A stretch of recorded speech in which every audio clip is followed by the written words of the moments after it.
transparency of the topic, transparency, accountability, and respect for the rule of law. Underline respect for the rule of law. Underline, Liberians, respect for the rule of law. Venue, CENPID headquarters, K Street. Date, February 27, 2023. Of course, CENPID motto is knowledge is power.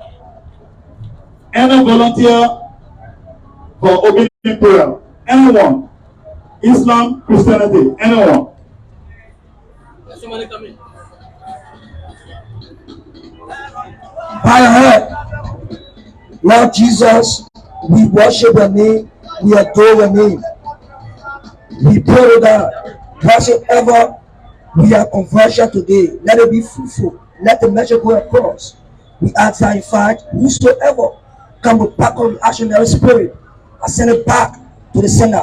I pray that Jesus, let your ear be open so you better learn new things and carry new behavior to your house. Thank you, Jesus. In Jesus' presence, may I pray. Amen. Anyone with actionary tendency will meet the wrath of God. Number 2, welcome remarks.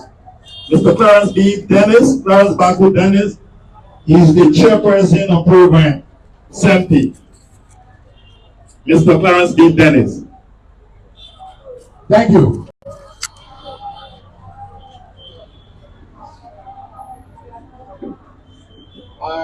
By the way, again, the name remains Clarence Baku Dennis, chairman of program.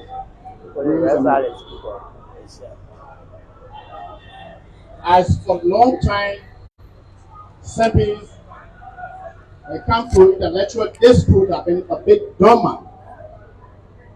Nevertheless, we were working behind the line. At 9, we were about to go to 4 blocks. Honorable guest, Councillor Tiawan Saye Gongloe, members of the 4 estate, here present, fellow CENPIDians, distinguished ladies and gentlemen. I take this time to welcome you all at these particular occasions,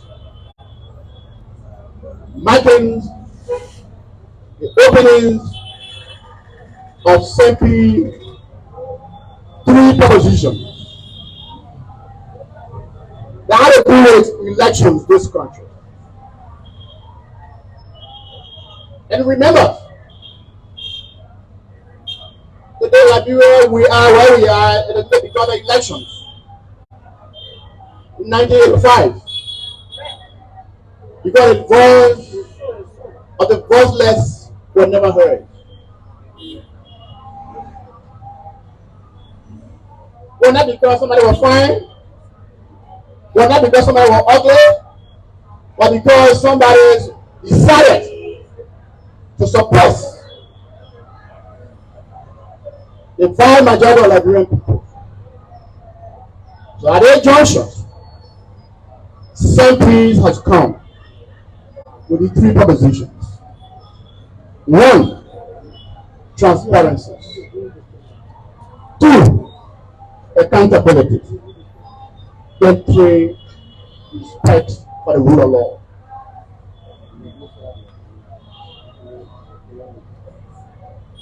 Please allow me to give you the quotations of 1997 elections.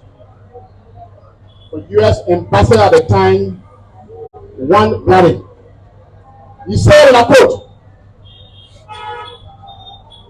"There are a group here in Liberia, the bad people, there's the time for the good people to win." Yesterday when he said it, you don't mean that at that particular moment that's going to happen. For the Suffolk College, You were thinking about the great days. So today we are here. And elections is about to take place comes October. And I wrote an article on the issues of elections. Saying the funding of the country, Liberia doesn't have anything like election free fair. Until 2005, relatively, we were able to have free fair elections. And somebody who walk with the ballot box, touch the ballot, walk away. Without intimidation. But there are a lot of fighters who soon to die. People vote for better rights. Yes. People vote for money. Yes, because they've been chopped to one destination for another. Are we ready? Prepared to do the same. In fact, some time ago, just last week, 2-3 weeks ago, people were like sharing meat, cow meat for people in line. Are you prepared to market your feature for cow meat? Are you prepared to market your features for $100, $US? No. I know we are ready. Without much ado, ladies and gentlemen, the program today that CENPID is launching, that begin with Councillor Tiawan Saye Gongloe. A series of times you'll see people here to come and address the same issue. I thank you.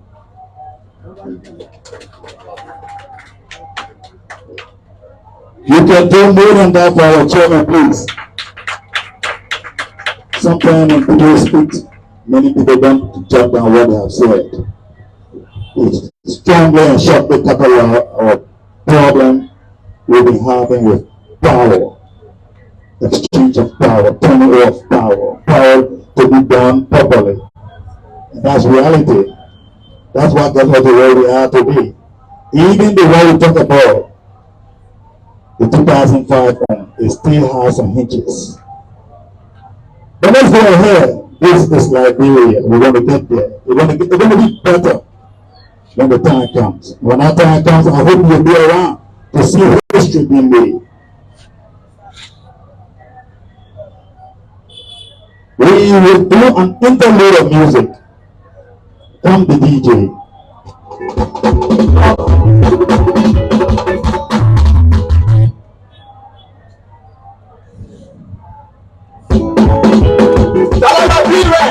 This is the time to unite our country and unite our people.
This portion of the program is important because it's going to give you the meat of this program. Overview of CENPID Electoral Propositions 2023 to be delivered by Councillor Khalifa Sharif, the Chairman of Intellectual Discourse Committee. Ladies and gentlemen, Councillor Khalifa Sharif.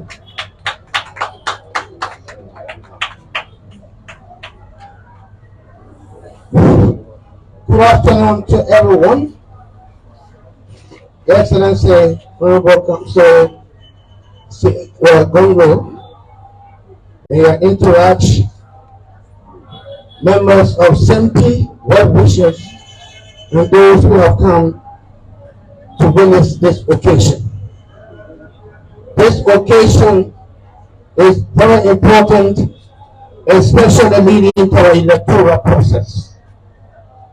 This election in October 10, 2023 is a critical one and very, very serious to the landscape of this republic. Therefore, we are not taking it easy.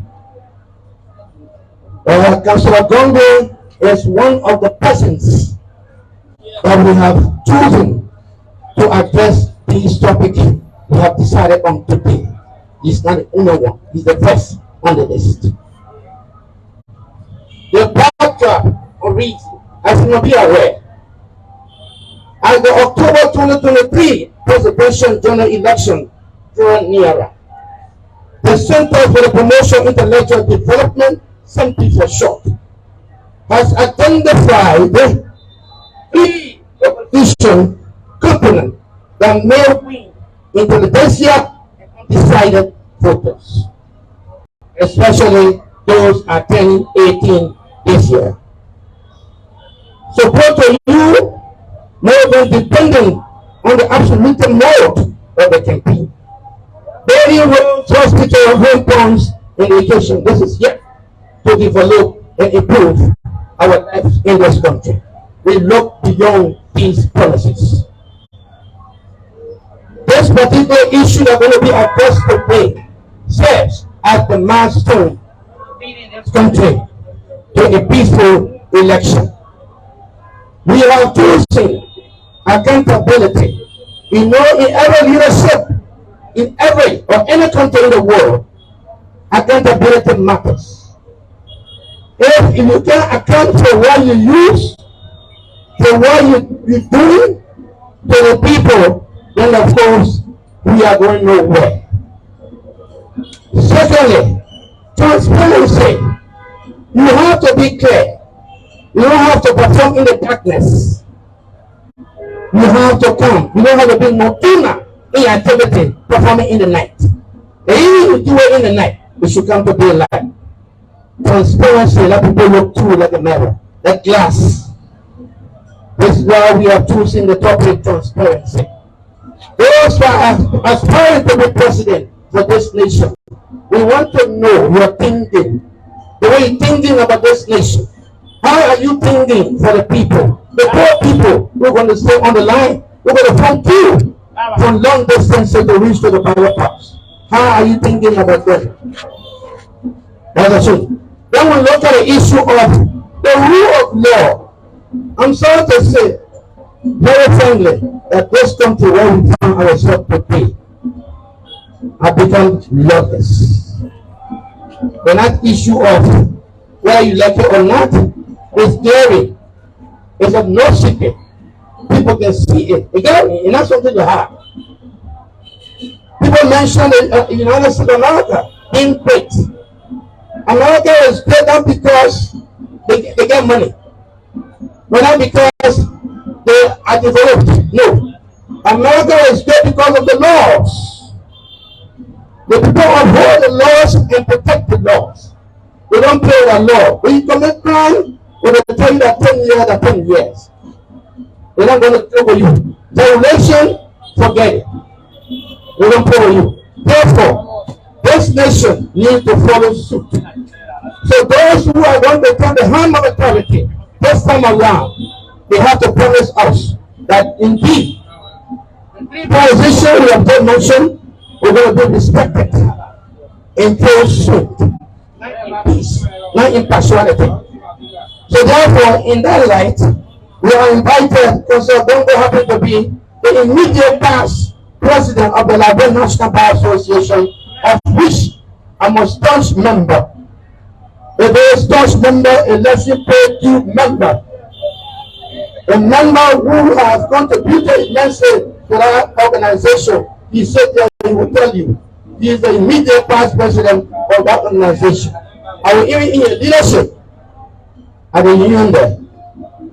So therefore, we are invited Tiawan Gongloe to address this topic with sincerity. Sincerity in your heart. If you take the hand of authority, this should be a platform that is like bring you how it's going to carry the country forward with the three proposition. Without much ado, Honorable Councillor Gongloe, you are welcome to this platform, and we wish you to better address this topic so that Liberian people can know what we are heading to. We don't have to wait until you are elected before we ask you what you say about transparency, what you say about accountability, and what you say about rule of law. We have to address it now while we are going forward. I thank you very much. Thank you. Accountability, transparency, and the rule of law.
Thank you. Yeah, you guys working the right time, man. Thank you, thank you, thank you, thank you. Let's get serious here.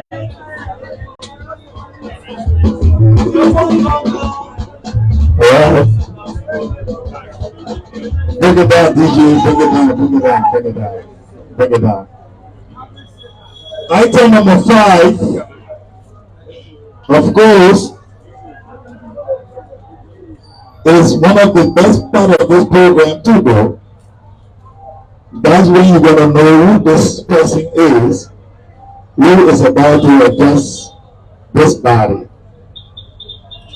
this standing parliament. A parliament that has been here since 1992, created by people of like minds from the University of Liberia, but then could not find anywhere else to sit and discuss Mama Liberia. The like of the guest speaker is among those who playwrights to converge here and speak to the youth at a time who most of them today have turned to be lawyers. As a matter of fact, by the way of information, this man has nurtured a lot of young people today that we can base up at this center. The last time I was checking our record, I think we should be basing about 30 lawyers from CENPID. 30 lawyers. 30 lawyers. I can sit here and name 15 straight. Start with the law reform chairman, Councilor Blanca Kame. We go to Councilor Bobby Livingston, Minister of Justice. Councilor Adonde Guano, Kamwa, Minister of Justice. Councilor Senator Shari, Minister of Justice. Councilor Sime Jala, Minister of Justice. Don't go there, we got them plenty. You and us will not match when they come to intellectual centers. You are babies around here. You guys are boys. The nucleus of this country, when we talk about it, we got people everywhere. Everywhere. I mean everywhere. And so when you jump around, you want intellectual laws, then you want to use cartoons or intellectual laws. Come on, you joking? Let me call on Mr. Mohammed Kamara to introduce the guest speaker for today's program. Mr. Mohammed Kamara. All right, thank you very much for giving me the opportunity. I'm Mohammed A. Kamara, a member of CENPID.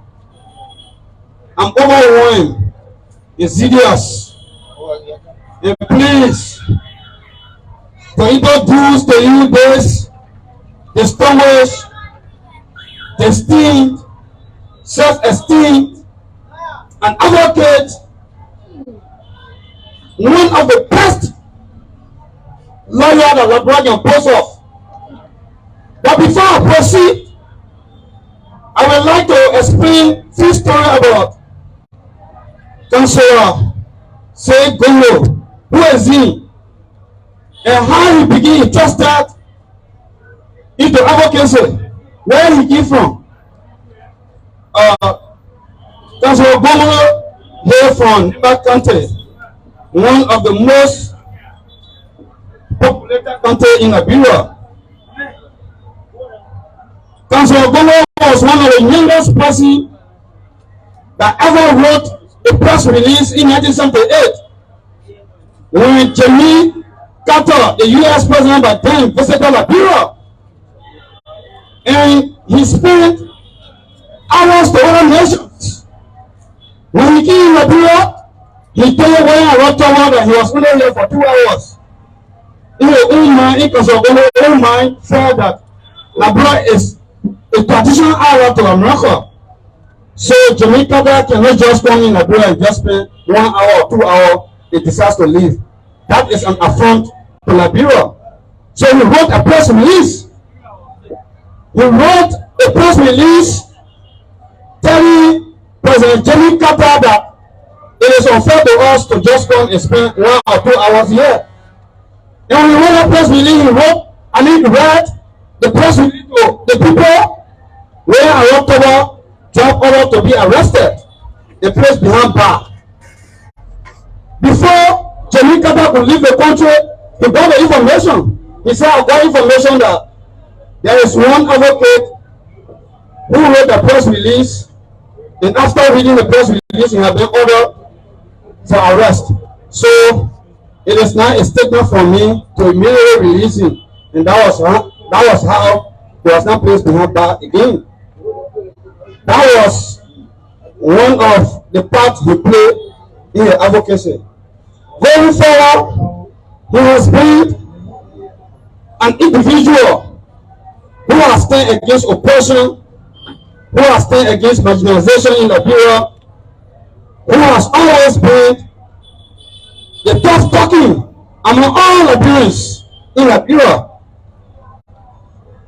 In the advocacy, when he stood against a tyrannical and oppressive regime in Liberia, where we experienced 1988 to 2003, he was one of the brave that stood, that confronted the then regime, just the law, and said there is not democracy. The will of the people should be prevailed. You can strongly hold the view of the people.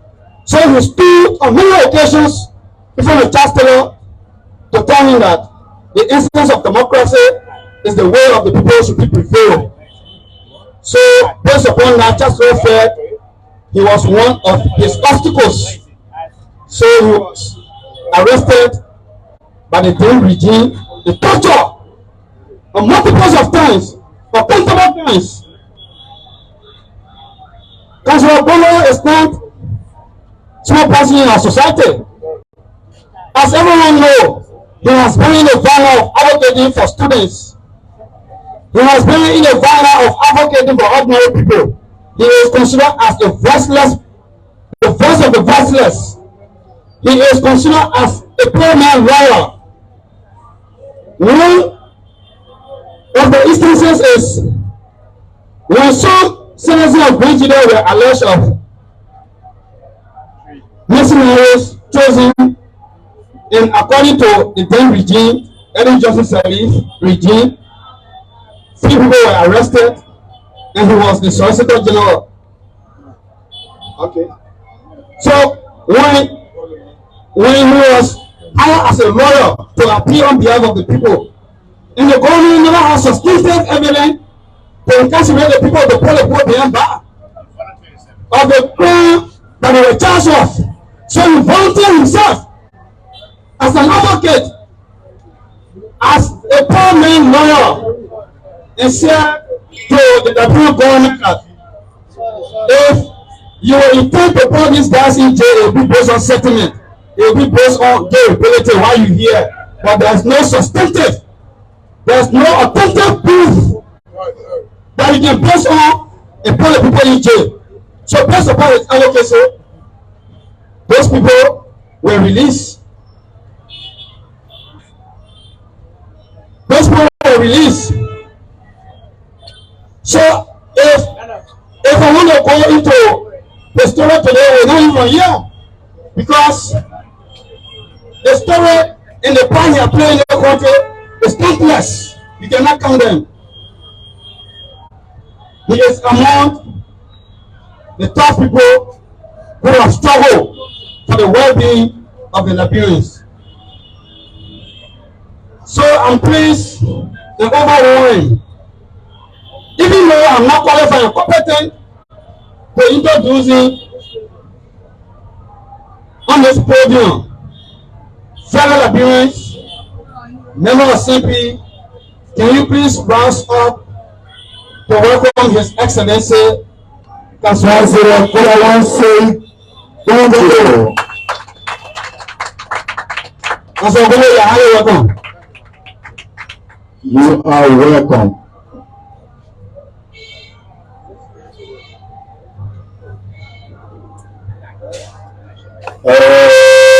The mayor that is going to form the exchange of authority of the gallery.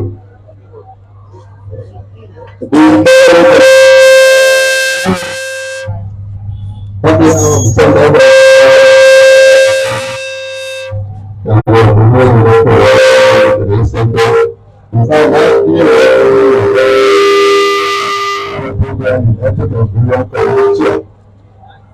always come here, so as the tradition dictates, you follow, you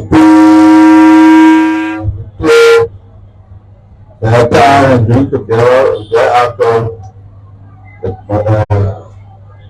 party begin to speak. Let us bring in honor of CENPID. And thank you. Thank you.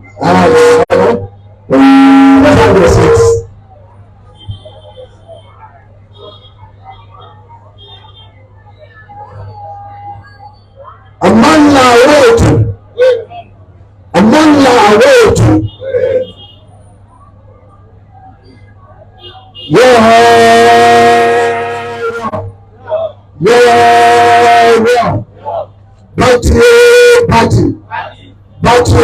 party, Saye. You know, Amanda wetu is an African man. It means power to the people. We were in the 70s during the liberation struggle in Southern Africa. Today, I hear young people say, Amansa Awesu. And they say Awesu. It's Amanda Awetu. You say Awetu. CENPID is a learning place. You come here every morning, every evening, every afternoon to learn from each other. Frankly speaking, I'm not a guest here. Yeah, I'm a lecturer today, but not a guest, because I'm a founding member of CENPID. We founded CENPID in 1991. I was at Duco as executive assistant to President Sawyer, and I used to come here. And that's how we funded CENPID, the University of Liberia. So the lectures under the Palaba Hall had no way of taking place. So all of the lecturers under the Palaba Hall came here, and this was where, for the first time in the history of Liberia, the political debate club, like in London, was over drinking tea. And today, CENPID has to praise itself, has to be proud of itself, because there is no country in Liberia that does not have an intellectual debate center and a tire shop. I just came from Lofa, and as far as Florida, I have dressed an intellectual club in Florida over a tie. So, in the history of intellectual discussions in Liberia were to be written, it will start with CENPID. CENPID has done very well, and I want to praise the leadership for that. Interesting thing is, although CENPID is the beginning of this idea, CENPID has not developed. We sit here every day, but still has a huge space, well developed, and all over the country, the tire shops are well developed. But again, that's how life is. You learn a little bit, and your children learn more than you, and your grandchildren should learn more than you. So while CENPID is like this, those who learn from CENPID all over Monrovia and all over Nigeria are better than CENPID than take the credit. Now, to the topic. Let me reorder the topic. We have transparency, accountability, and rule of law.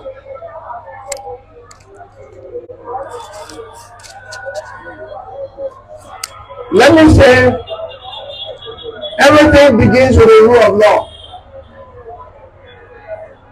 Transparency and accountability are not before the rule of law. Rule of law is number one. Rule of law is the foundation for establishing and managing any serious society. It is the foundation of order, stability, and peace. Rule of law. Now, how do I see rule of law working in Liberia for a better Liberia? There are two basic aspects of rule of law: law enforcement and law interpretation. In the Liberia that I see, a prosperous Liberia, it must be based on a proper implementation of rule of law. In this country, in the field when the police is enforcing the law, you hear some people say, "You know who I am." Some people are even brazen enough to tell the policeman, "If you play with me, your uniform will soon be off you." We reach a point where people threaten police officers in the enforcement of law. I see a Liberia in which the law will be equally applied to all Liberians, whoever you are. I see a Liberia in which if my son commits a crime, the law will be applied to him just as a farmer's son. I see a Liberia in which if even my wife commits a traffic offense, she should be given ticket. I see a Liberia in which every minister who makes himself as a driver must obey the law governing the roads, to the extent that if a minister violates the traffic law, he must get a ticket like taxi driver gets. Equal application of the law, irrespective of who you are. That is what we call the rule of law. Everybody must be under the law. The law must be on top. In any country in which, as it is today, some people are on top of the law and some people are under the law, can never have sustainable peace. Peace, sustainable peace, is based on justice. There can be no sustainable peace without justice. And justice is based on equal application of the law to everyone. The law must be supreme. Even transparency and accountability must be based on the law. So the law is number one. We must have a country that is governed by rule of law, without exception, no discrimination, based on religion, based on tribe, political affiliation, no distinction. And those who know me know that. There are people, some young people who have lived with me, who have experienced that. One time I had a young man living with me. I don't want to call his name. I'm tired of shaming him. But because I was this big lawyer, he challenged a police officer, he insulted the police officer. And I told the police officer to put him in jail. But more than that, I was executive assistant to the president of Liberia in 1992. I'd like to tell this story because I'm a lazy writer. I'm not reading the story.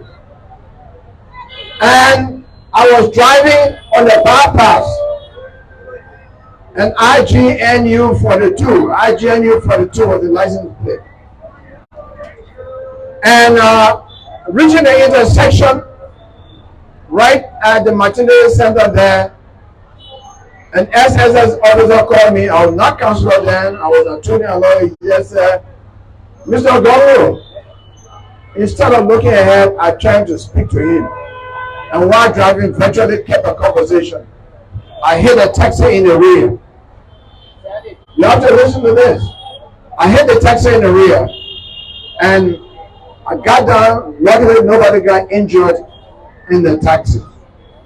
The police officer at the intersection, being afraid of the fact that I was a government official, turned to the taxi driver and said, "What's wrong with you? Why you stop a public in front of a chief? Look how you causing trouble."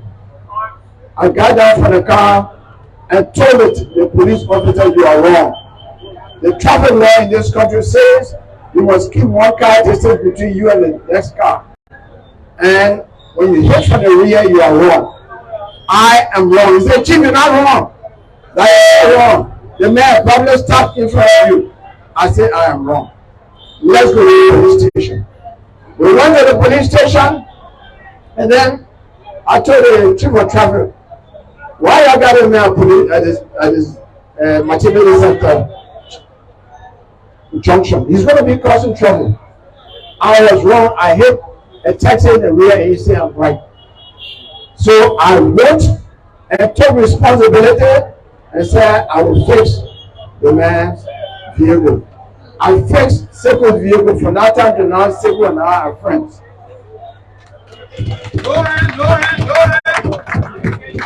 Seko said to me, "Chief, not only was I going to fix my own car, the police were going to take money from me, jail me, and then take money from me on top of that. So thank you." I was working in the office of the president, and I subjected myself to the rule of law, to the traffic law, even when the police did not want me to subject myself to the traffic law. That is what we call commitment to the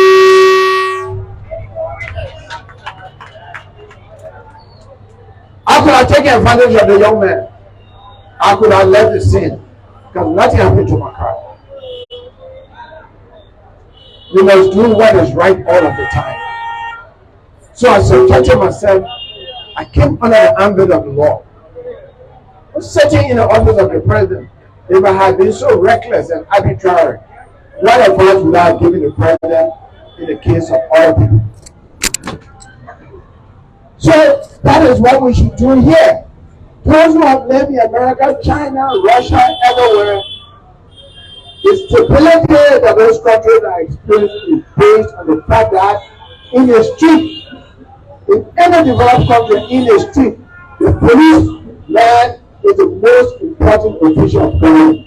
He carries the flag on one shoulder and carries the seal of the country on the other shoulder.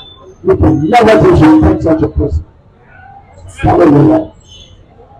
At the same time, the police officer should be disciplined in that they should be professional. So I have in my 10-point agenda for Ghana Liberia that when I come to office as president, this is a promise. In the first 100 days, I will issue an executive order that any government official that intervenes in the police operation, if you are minister, managing director, whatever you are in the executive branch, may be immediately dismissed by me as president of Nigeria. No one will take advantage of the police. However, on the other hand, I will write an executive order that the people of Liberia, every citizen of Liberia has a right to monitor the police by videotaping the police in this operation. If any police officer takes away anybody's camera, he will be dismissed. So that the law enforcement and the integrity issue have.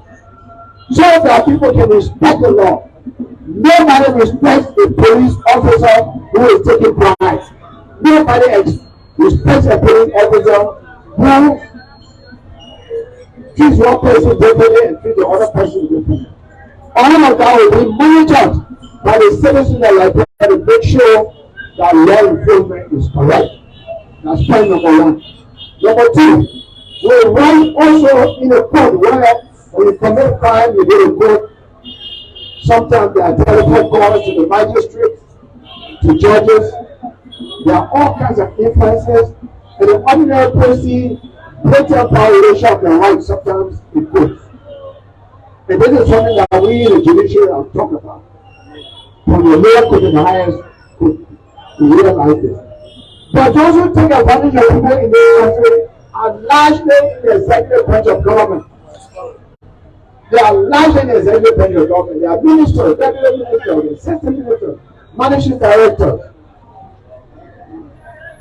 It is they that the people in the law-making house sometimes will have on the power level. Because they cannot do anything. It is the executive that has authority. It is the executive that will tell the police officer, who told you to stop that minister private car? You are here about this meeting, or your assignment is changed to ground crew, or some parties, or you are suspended. Simply because the police officer will do what is right. Under my government, anybody who does that will be immediately dismissed. You will be immediately dismissed. And I'm a lawyer and an advocate for good governance and rule of law. So my reputation precedes me, and they will know I will apply the law equally. Anybody who interferes with the independence of the judiciary will be dismissed from our government with respect to everyone. The court must be for the weakest citizen, the strongest citizen, the poorest citizen, the richest citizen. The court must be for all equally. Then the citizen will know that the live in a country that is governed by the rule of law. Police must be professional without interfering. The judiciary must be independent.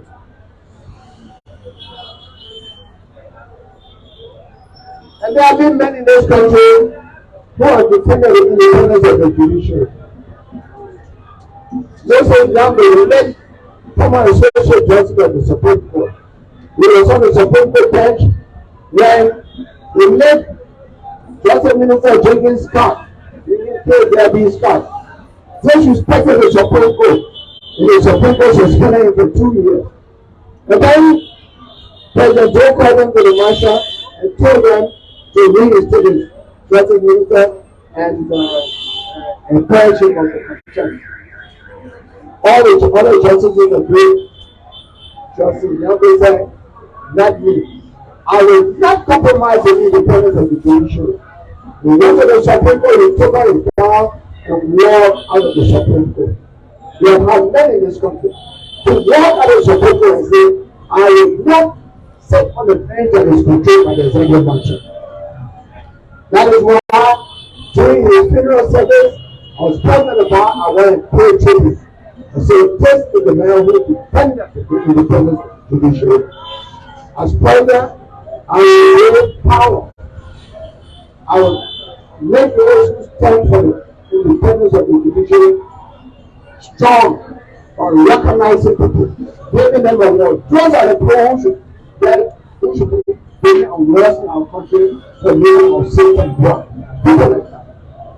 Those young people will never recognized by any government because most of the government have been more or less bankrupt. Now, in order to run a government that is based on rule of law, you yourself must be committed to rule of law. You must be selfless. You must be thinking about the people. That's the number one rule in successful governance. Think about the people that you govern, not about yourself. That is how Lee Kuan Yew succeeded in Singapore. Singapore was a poor country. Lee Kuan Yew did not think about himself. He thought about the people. Kwame Nkrumah laid the foundation for Ghana's development today. He owns no house in Ghana. Jerry Rawlings owns no house in Ghana. But Jerry Rawlings laid the foundation for the development of Ghana. So I hear people, they may want to tell you what you got. What you got? Wealth does not translate to good leadership. Ask people how they acquire the wealth that they have. So it's wrong. Look for what people can do. What message do they have? Check people's track record and not check for what they have. Their ethnic accumulation. They step on people's rights to acquire all kinds of money. There were some people just a few years ago who could not pay rent for rooms. Today, they are multi-millionaires in government. That's why I say, I will govern by the rule of law, and through that, I will create millionaires outside government and not inside government.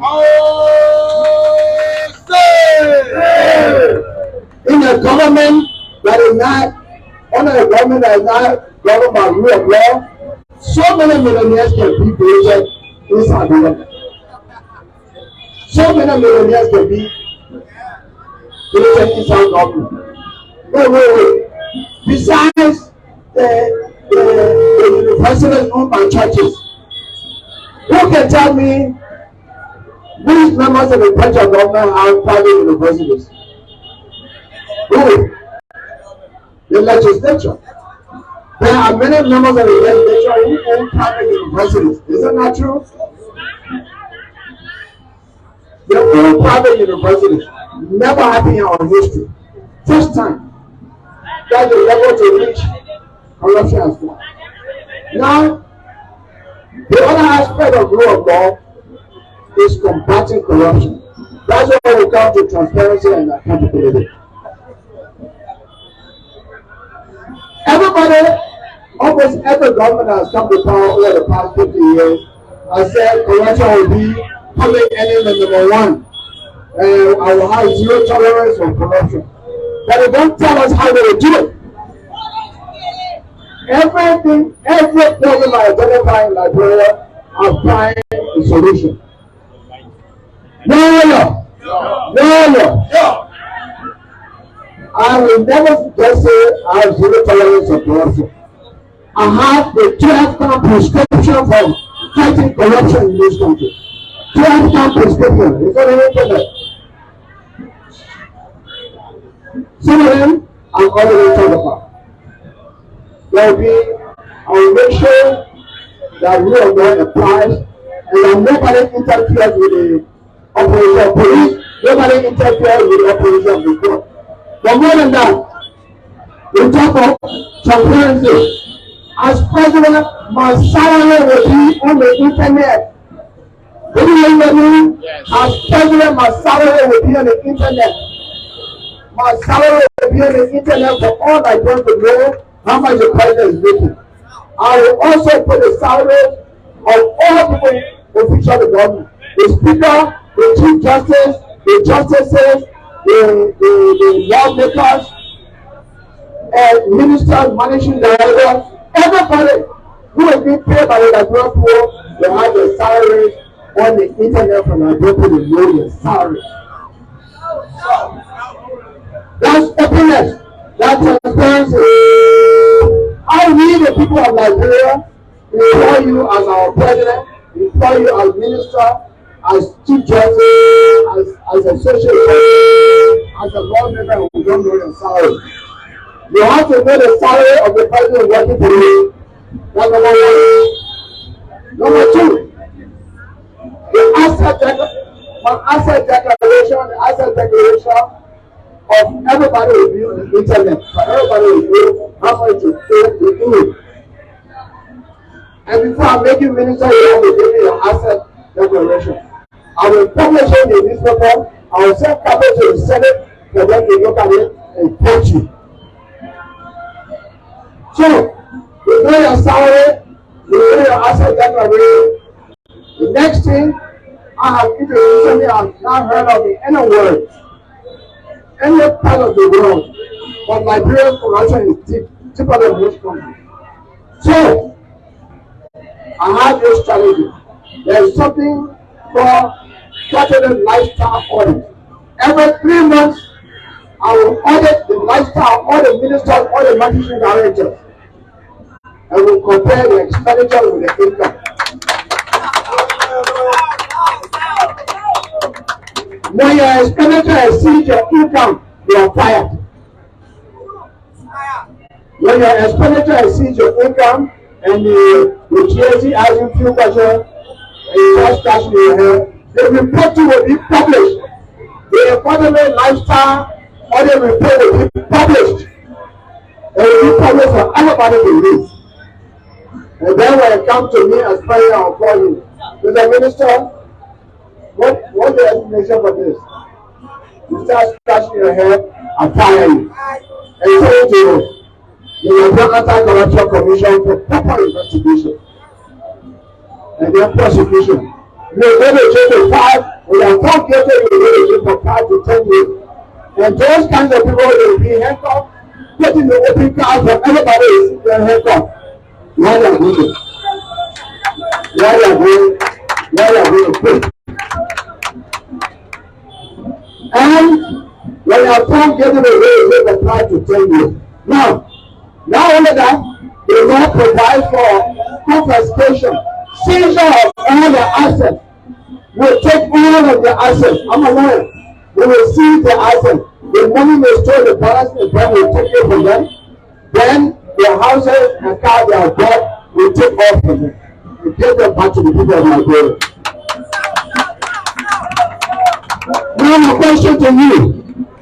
You think if 5 ministers are in jail, and you think if 5 ministers are in jail for 10 years, and their family members are suffering, any minister wants to steal again? No.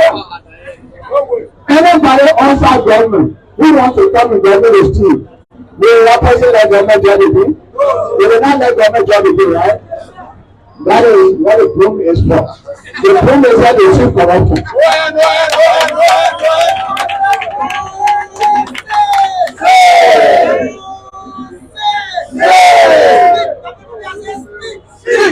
When we see corruption, we're not trying to take the dumper.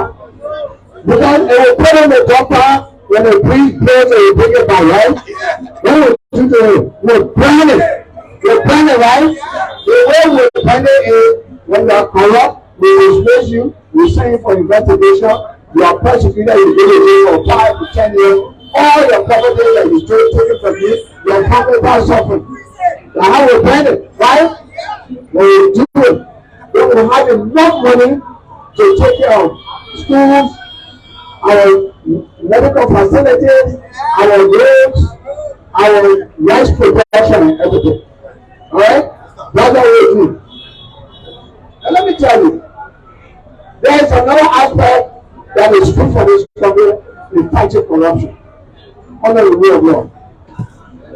It is because of corruption that people want to be minister, cabinet minister, managing director, and because of that, they go to medicine and they bring me one human being out there to be managing director. Bring me somebody have will be representative. Bring me somebody labor will soon become minister. Because of that, all over the country, I travel to 230,000 Nigerians. Everybody is complaining that when you mention here they have no business in the jail, it's too much. People are not going to farm. People are afraid to send their children to farm because of Hanan. Why is Hanan important? Because they want government job. So when we stop corruption, we also secure people's lives. Jails will be open. Nobody will come to pay anybody. Hanan business will now be arriving and will be safe. So fighting corruption will save money for us to provide social services, but it will also be a source of protecting lives all over the country. Because the rich cattle will not be money again. Whether you get government job, no TV inside, what you do. Many people will rich. All of my government, a lot of people will refuse government jobs. That's what transparency and accountability is about. You have to account the quality every 3 months of your lifestyle, not institutional audit, not auditing your ministry, your own lifestyle. Because you yourself, you not straight, you can't have one and straight ministry. That is why we carry accountability. You have to account for your expenditure. Why is your expenditure exceeding your income? You can't explain it, you are fired. Because you can't say, I get one brother, I get one friend in Saudi Arabia and sending money, no. Because the local of conduct law says, no government official from the president to even civil servant can receive any gift above $250 million. So there is limitation. So you can't say that gift you receive. And I will enforce the law. I will enforce the law on accountability and transparency to the extent that government will be all right to provide everything for our country. Now, let me say what I will do when I make this country transparent. Liberia is among the countries in the world that you don't have that of one pregnancy. So for me, under my government, pregnant children under 5 years old, many people 65 years old or than me, they go to the hospital and clinic free of charge in Liberia. Go ahead. And let me tell you, under a government, under LPP government, the hospitals and clinics in Nigeria will be better than private hospitals and clinics. And this is what I will do. I will pay surprise visits to hospitals and clinics for medical checkup. I go to Kitama General Hospital and say, I came for full medical checkup. When they say, Mr. President, we get this, we get that to check you. That is somebody will be fired for the hospital and sent for investigation because if a hospital is not good for the president, they are not good for any citizen. The next time I get up, I go to the clinic with Rebecca. I say I came for checkup. You say not there, somebody is fired. Somebody has to come. Somebody has to come. You think when we go to 10 hospital and clinic all over the country a surprise visit? And their heads are in the hospital, in the jail and county. You don't think the hospital is giving you a good deal? Of course they'll be good. They'll be better than private in the hospital. Then Liberia will be improved. One road. What I want to do, gentlemen, I don't see ladies here, is to change Liberia's story for the better. That's what I want to do. I want to change Liberia's story for the better. And it is possible. A better Liberia is possible. The next thing I want to do is education. This country has money. Under my administration, children, all Liberian children will go to school from kindergarten to 12th grade, free of charge. No royalty, no textbooks, no carpet books, etc. will be paid for the parents. Everything will be provided by government. It is happening in all countries to produce and no country can make progress without education. So like, I think it was in Bangladesh who said in 2017, roll. Now it will be education. Then the next thing we'll do, I have an ambitious plan for reading and writing. In 2 years, I will make all Nigerians to know how to read and write. It is a mandate given to the government of Nigeria under Article 6 of the Constitution to educate all Nigerian children and eliminate illiteracy, according to Article 6 of the Constitution. Here is how I will do it. Everything I do, I say, I show you how I will do it. Under my government, junior high students, senior high students, and college students will be started by government to teach the people in your communities how to read and write after school. Don't you think that if all of the students, there are over 20,000 students in this town, don't you think that each of them teaching 10 illiterate people in your community in 6 months can make them to read and write? You don't think so? It is possible. It is possible. If a president does not think for himself and take all my business and go all around the world, that money can be used to give stipend to junior high students, senior high students, and people monitoring them to do their work. In 2 years, we'll make the junior high students, senior high students, and college students educate all like him. We will prepare college graduates for the full campuses to go in the villages where they are no school to teach the illiterate people, so that in 2 years everybody can know the meaning right. Because without education, it's difficult to communicate with population. Everything is on the smartphone now. News on the smartphone. Government policy, you stay on the smartphone. You want to send money to people on the smartphone. You have to learn it. In fact, I will tell you one thousand that an old lady that somebody read her text message and stole her money that the USA directed for her to do business. She said, my son, we need to learn how to read. That's the talking that truth.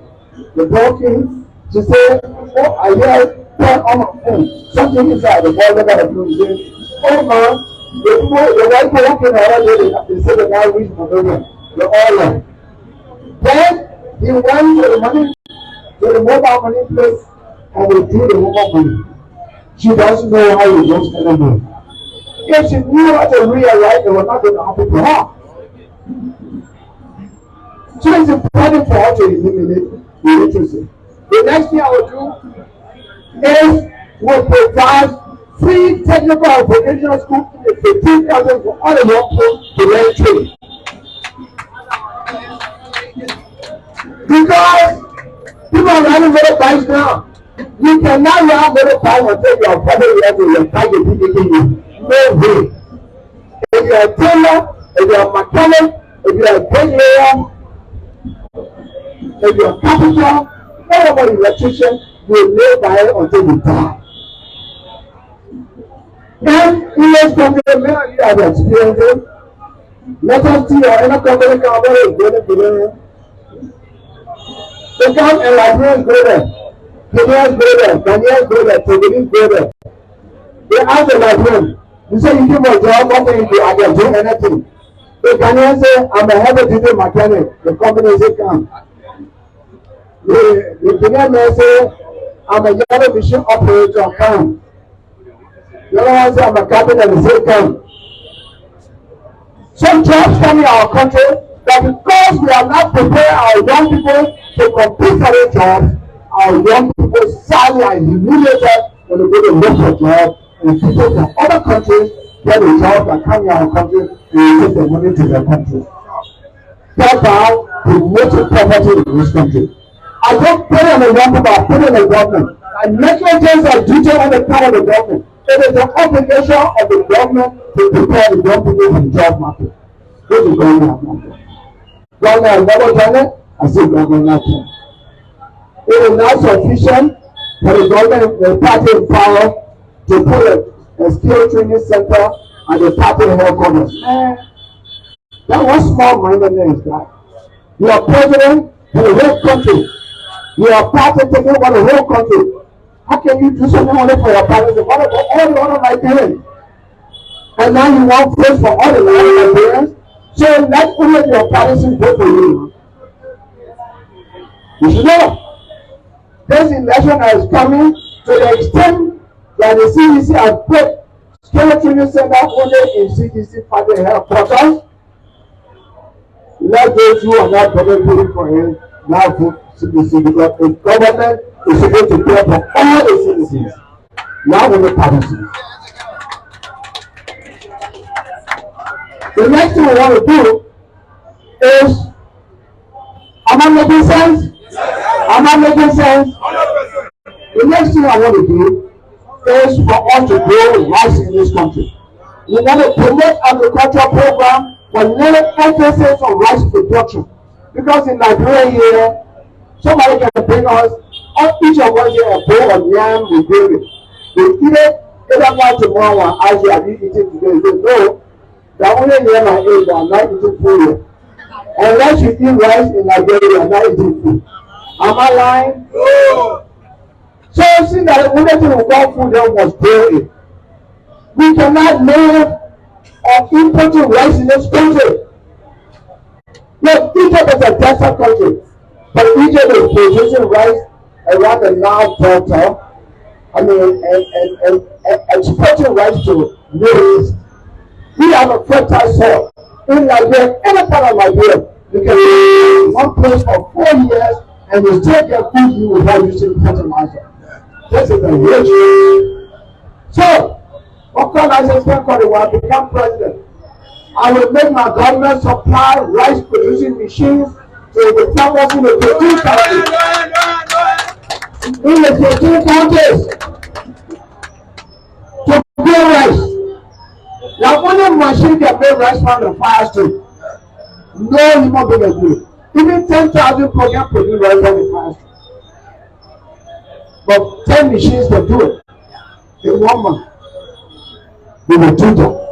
The people who are experts importing rice to Liberia that we importing rice from are now growing rice by using fertilizer in the home. They are using machines. How we live in the modern world, we say we are the first independent country in Africa and we are so backward. No. I'm going to change that story. I'm going to change that story.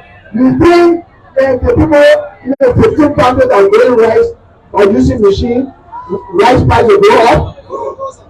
Rice will ever finish here. That's not all my plan. My next plan is to make sure that the military, since we established the military through the Federal Post in 1908, they have never fought anywhere. Even they fight the rubber war, we couldn't do it. But we pay them every month. We buy uniform for them. When I become president, here is what I do as commander-in-chief. I will order the chief of staff. I will buy new weapons for the chief of staff. The new weapons will be machines. Caterpillar, tractor, all the things to produce rice. And I will order him that the military must go to war against our enemy called hunger by producing at least 100 acres of rice farm in each of the communities.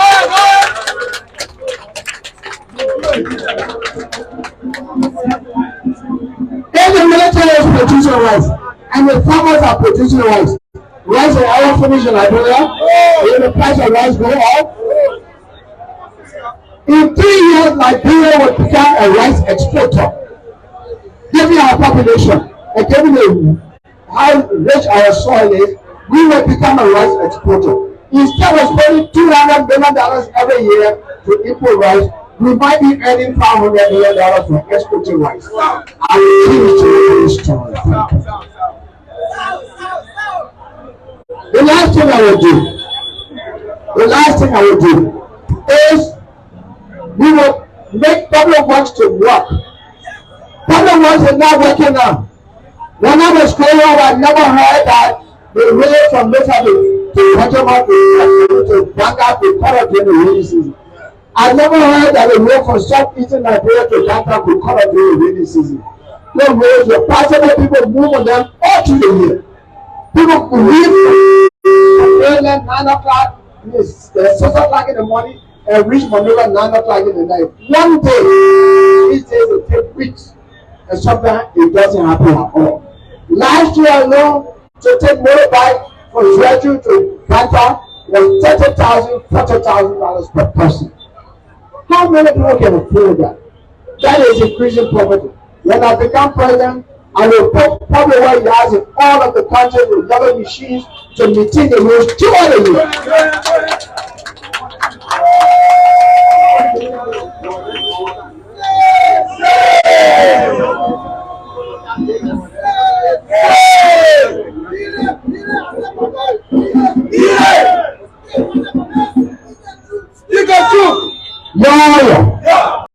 They don't want to do it.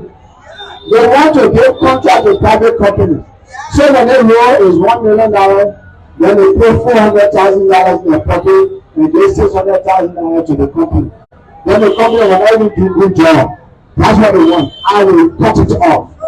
We will put the other machines in the computers and the better ones, if the better ones minister you're not using the machine, you will fire. And the roads will be all right. And that is another way of reducing poverty because people can carry their goods to the market on time. When we were growing up, trucks were coming from Lofa to Monrovia. Trucks every day, trucks of cocoa, coffee. Now our cocoa and coffee go to Guinea, go to Ivory Coast, because no road to come here. So it's increasing poverty. I was in Lofa the other day from Zozo to Vajama, and an ambulance was carrying some sick person. The only thing that made an ambulance in my view was the name ambulance and the siren. Because I could run past it. It was just going whoa, because the road is so bad that the ambulance couldn't go. So when you have a bad road, ambulance is useless. People are down. Ambulance is totally useless. I saw it, I said, well, this is not an ambulance. Maybe that person has died already. I said, this is a hearse to carry a dead body. Because ambulance means taking a sick person from where that state president is, speedily get to that state president to your clinic or hospital. But if the ambulance is going and you can walk past it, then there's no ambulance. So when you have 5-road ambulance, it's totally useless. You need when the component takes our role, if we adhere to the rule of law, we operate an open and transparent government, and we show that there is accountability for those who serve us. Thank you very much.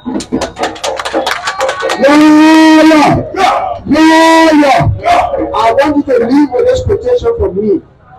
Liberia is not naturally poor. We Liberians are poor by choice. We make the choice of electing the people who are incapable and do not love our country on election day to be in the House of Representatives and to be in the mansion. So we are responsible for our problem because of the choices that we make on election day. I hope this year 2023 we will make a decision to enjoy our wealth. Because if we elect people who care for the country and have the ability to transform our natural wealth into reality for everyone to enjoy Liberia and be a better place. Thank you very much. Thank you. Thank you. Thank you. A big hand clap for the president. Better that. Big one. Big one. Big one.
Mr. Guest Speaker, the final and crucial portion of the program, may you please have your seat. Questions and answer period. Rules and regulations here. Discuss the issues, not personalities. Your questions should center around the issues, not personalities. Once more, ask questions that center around the topic under discussion or that have been discussed, not personalities. If you go personal, I will cancel you. I have the authority to do that. Please, we will do two questions based on time because the guest speaker is supposed to go in and take a rest. It's only because of time, but this guest speaker can stay here for the next 1 hour plus, talking about his business, lecturing about his area. The mic for the question and answer period will be there to the public soon.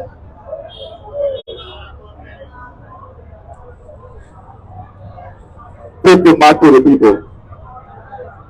We have 2 questions from the audience, 2 from CENPID, and another 2 from the media. Thank you, Mr. Gongloe. By the way of introduction, Bishop John and I did not recognize you. Please, play to my rules. We will start with the audience. 2 questions for the audience.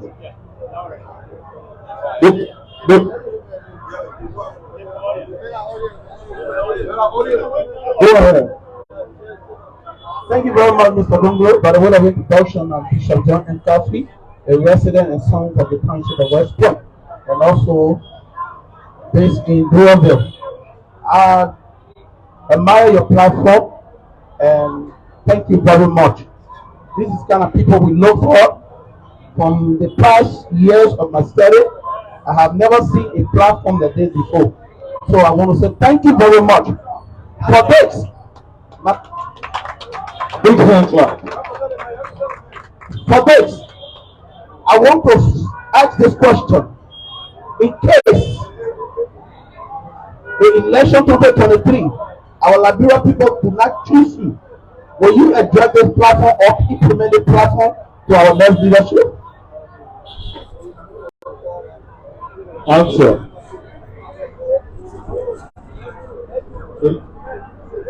Councilor, you remember the questions? All right, let's answer the next one. Let's answer the question. The audience. Thank you very much. Thank you very much. My name is Queen PCC. Resident of District number 8. Thank you, Council, for your parent deliberation. I listen to all what you just said. There's some 5 things. What went job me to my heart and council where the issue. Because in Liberia now, even to start days there will be a made. If you start there, you want a friend, and maybe you are chief. But what concerns me is that all the agricultural issues coming from all the agricultural is well from local countries, Irish countries.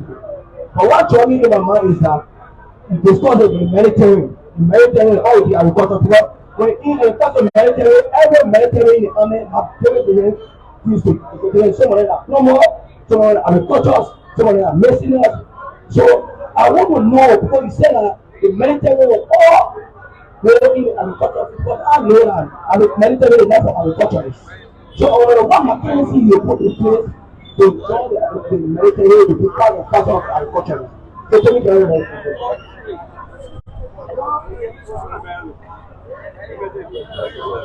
Yeah. I want to start with this first. The role of the military is to protect our collective security. And that is why they are required to protect us under attack. We do not have external attack. What we have today is food insecurity. Our collective insecurity is based on lack of food. So since the military role is to protect us against our collective insecurity, as president, the collective insecurity that I will identify to justify the taxpayer money that go to the military is to command them to defeat hunger. And they will be led by the military, by the agriculture battalion. The plumbers will be there when they do sunrise, there's irrigation going on. The engineering battalion is there, fixing the tractors, operating the tractors. The engineers are working, they are building roads. All of them collectively together will defeat hunger and make all food secure. Today, Nigeria has extreme food insecurity. If something happened today in India, maybe there's earthquake all over, there's volcano, and no rice can come from India, will suffer in your country more than the other time. People will be walking in the street and dying. Because every kind of rice you see here is made in India. It's even a simple business that people who are over 100, who are over 1 billion people can produce rice, they eat it, then they balance, they send it to all, they will happy. That simple business is disgraceful. You need to change that one around. You know what I mean? It's like your friend that 20 children live in the house, you got only one child and you go and tell your right now with 23 children can walk up and rice. That's a simple business and what Nigeria is doing. So we need to change that. Now on the question of whether I will implement these platforms that I have no ability to implement them as an individual, as an ordinary person. Nobody can do that. Nobody can drive machines for people all over the country. Nobody can do that. I can do free education as an ordinary person. Right now, I want nobody to pay wire fee, nobody to pay, but I have no way of implementing that. I have no authority, I have no opinion. So it's only without I'm talking, because that is what state power is for. To take that power to seek the welfare of people and to protect their lives. Not for bread or rice. You know, in Bagadu, when I stepped in Bagadu, one young man said it right. He said, no more 6 days of jelly and 6 years of hardship. That's what he said in Bagadu. I still remember him, one moment ago. So that's the answer to your question. And if I don't win, the only thing is that I'm prepared to lose the election, but I'm not prepared to lose Councilor Gongloe. I want to remain who I am. So I will not do just anything and everything as some people do. I will not try to be president at all costs.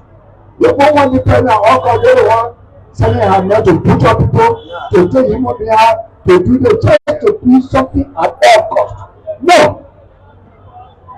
And if I don't win, I will make suggestion to government. If they carry, I've been through my whole life. I'm in my 60s now. At the age of 22, I went to jail, stolen the marriage. Narrating here, and let me correct that story.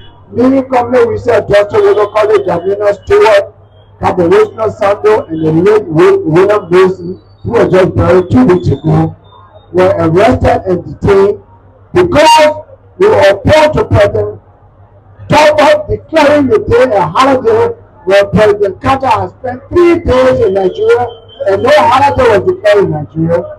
Then he said we're coming for 1 hour to review his day and our president declared holiday. So our action against our government, we're telling our government you are wrong. You cannot declare a holiday for 1 hour of coming here. When we have been told by the American order, we are the best friend. And we spent 3 days in the Polish colony. So you are wrong because declaring the day holiday meant our economy will go down. No business on our pay. That's why we did it. You know. But we were then jailed for 1 day, and in the evening after President Carter left, we were released. The important thing is that I have been studying up for Liberia from as young as 22 years when I was just a college student, all the time. Because I strongly believe if a man does not stand up for anything that is worth nothing, you must have something that you can die for. And you can't stand up for anything that is nothing you can die for. You cannot die for your country and you are not stood up for anything. And there is nobody in the race today that has stood up for Nigeria. I can say it because I raised my life for it, so I can boast about it. In 2002, I was tortured here by President Taylor, and I was working like a crippled man for 3 years. Only because I was representing journalists, I was representing human rights activists, I was representing other opposition politicians. That is a simple thing, consistent with our constitution. And I was jailed. Telling us that what is right. I have never been to jail for myself. Only been to jail for the Nigerian people. And I'm tired advocating. That's why I want to go there and do the right thing. You know? Because you see, if you dismiss your coke every day and say the coke not good, the next coke comes, the coke not good, and you want to cook your palm butter. But you can cook good palm butter, then why you don't turn the kitchen yourself? That's what I'm trying to do. Because there's nothing in government that makes people corrupt. I can go there and lay a firm foundation of anti-corruption for all other leaders to follow. That's what I want.